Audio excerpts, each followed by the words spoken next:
حاله تماشاوانên hêja piştî neh salên koçberiyê îro karwanekî din yê malbatên Efrînî ku ji 1500 malbatan pêk tê ji Qamişlo ji dêrika Hemkoyê berê xwe didin warê Zeytûnê wê careke din biçin Efrînê û li wê derê jiyanê geş bikin. Ji xwe xelkê Efrînê jî bi taybetmendiyên xwe yên geşkirina jiyanê têne naskirin. Ha jî yek ji dayîkên Efrînî piştî neh salan tuyê careke din vegerê Efrînê hûn ji kîjan gundî bûn bi xwe?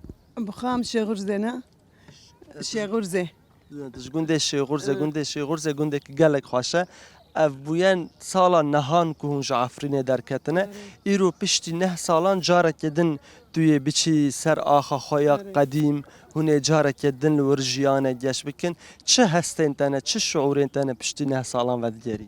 بخدێ شعورکی پڕ خۆشە شعورکی لا یوسەفەیۆنێ و ئەم کی پڕ کێف خۆشنە و ئەم جملەتی قامشلۆرەژی و باژاری قامشروژی پڕ يعني ئەوێ مەشگیندێڕ هەیە الحەمدلله واشتر والله بيمشي شعورك لا يوصف والله العظيم شعورێکی gelekî جودایە هەست وإن شاء الله ما عفريني دي صجباري خوشتر بكن وإن شاء الله وكي قلتي جيه قلا قلا بيجينا وإيما نجي هارن إن شاء الله يرى باشە یعنی ku hûn biçin Efrînê hûnê Efrînê ji nûva geş bikin. İnşallah Piştî ji neh ber- salan yekem İnşallah. gava ku tu bikî wê çi be? يعني إيه كتشبه إيه خوش به ينكش باري خوشتر به إن شاء الله İnşallah wê Efrîn ji berê xweştir be wê ji berê baştir be hûnê careke din vegerin ser axa şeydan. Ka tu ji tişekî bibêjî mamo gotineke piştî neh salan çi hestên te ne çi şiûrê te ne?